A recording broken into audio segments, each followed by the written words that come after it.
At what point do I or should I introduce the idea of saving for something bigger that he can't really comprehend yet? Like, I remember I had a friend growing up whose parents always made her put money into a bank account. And growing up, I was like, oh, that's a bummer for you. You can't spend it. But then come high school, she bought a car.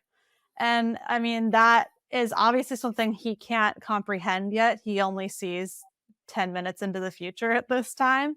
But at what point do I introduce that concept? Because I mean, a birthday was a great example. It's like he had this influx of money from friends and family that could have gone towards something bigger instead of towards 4 Mario Lego sets that are now collecting dust in the room behind me. Yeah.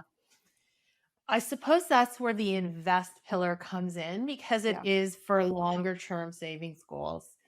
And maybe at this age, you have to make an executive decision as parent to say, I think he's going to need a car. I mean, you guys, LA, I think you need a car, it's safe to say. Other places, maybe that wouldn't be a goal for a child, or post-secondary education or home, whatever it might be. That's way down the road, like years, decades in the future. Yeah. Maybe at this stage, you make an executive decision as a parent and you put that into something like John said, the 529 or an interest account for. And then once they've reached the age of majority, they might say that's not my goal, but that is my money, and I want to do something else with it. Yeah. So again, we can talk about this now or later, but values is a big part of setting meaningful goals and compelling goals. And again, I think he's just a bit young for that. So, Okay. what do you think, John?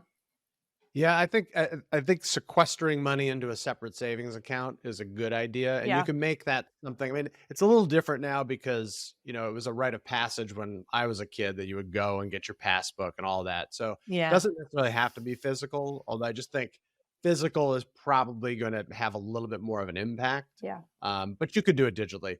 But I think that's good. And then getting at Robin's point about making those executive decisions, you can also make the decision. Now, if it's gift cards is one thing, but for cash, you don't need to give all the cash to your kid, Yeah. the kid that's coming in for birthday money. So just take some of that. We definitely did that. I hope my kids aren't listening to this.